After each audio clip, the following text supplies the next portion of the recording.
ആശ അധികം സംസാരിക്കാറില്ല.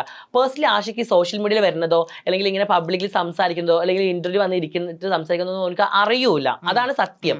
പക്ഷേ നോർമലി എന്റെ ഫ്രണ്ട്സിനോടൊക്കെ ഭയങ്കര അടിപൊളിയായിട്ടും എന്നെക്കാട്ടി കൂടുതൽ സംസാരിക്കുന്നത് ആശയായിരിക്കും. യൂട്യൂബിൽ നിങ്ങൾക്കെതിരെ വന്നിരിക്കുന്ന ഒരു യൂട്യൂബർ പറഞ്ഞിരിക്കുന്നതാണ്, അവരുടെ പേര് ഞാൻ ഓർക്കുന്നില്ല, അവർ പറഞ്ഞിരിക്കുന്ന അവർ ലേഡിയാണ്. അവര് പിന്നെ പറഞ്ഞിരിക്കുന്ന അലിഗേഷൻ എന്ന് പറഞ്ഞു കഴിഞ്ഞാൽ നിങ്ങളെ കുറിച്ച് വേറൊരു കപ്പിളിനെ കുറിച്ച് അവർ പറഞ്ഞിട്ടുണ്ട്, ഇത് തന്നെ ട്രാൻസ് കപ്പിളിനെ കുറിച്ച്. പക്ഷേ നിങ്ങളെ കുറിച്ച് പറഞ്ഞിരിക്കുന്ന ഒരു ആരോപണം എന്ന് പറഞ്ഞു കഴിഞ്ഞാൽ ആഷിക്ക് കുഴപ്പമൊന്നുമില്ല, അവനൊരു നല്ല പയ്യനാണ്, അവനൊരു ഈ ആരോഗ്യവാനായിട്ടുള്ള പെൺകുട്ടികളെ ഇഷ്ടപ്പെടുന്ന മര്യാദയ്ക്ക് വിവാഹം കഴിച്ച് കുട്ടികളൊക്കെ ആയിട്ട് ജീവിക്കേണ്ട ഒരു പയ്യനാണ്. പക്ഷേ ജെസ്സി എന്ന് പറയുന്നത് സംബന്ധിച്ചിടത്തോളം ജെസ്സിക്കാണ് ഹോർമോണൽ ചേഞ്ചസ് ഒക്കെ ഉള്ളത്. പക്ഷേ പൂർണ്ണമായിട്ടും നിങ്ങൾ ട്രാൻസ് അല്ല.